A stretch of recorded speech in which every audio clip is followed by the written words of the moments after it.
প্রকৃতিতে এখন শীতের হিমেল হাওয়া বইছে, আর শীত মানেই আমাদের পিঠাপুলির উৎসব। আর যেই কথা সেই কাজ, শীত কখন আসবে আর আমরা শীতের পিঠা খাবো।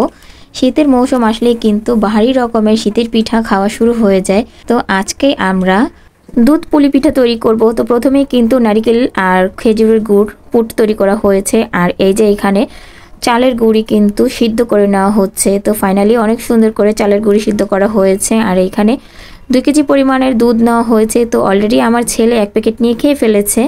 তো বাদ বাকি যে দুধগুলো ছিল সবগুলো একসাথে পাতিলের মধ্যে দিয়ে ঝাল করে নেব।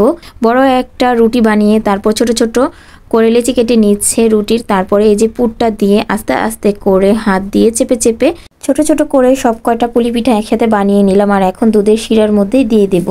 আর এইদিকে দুধটাকে অনেকটা ঘন করে কিন্তু চিনি দেওয়া হয়েছে, এখানে কোনো খেজুরের গুড় অ্যাড করা হয়নি।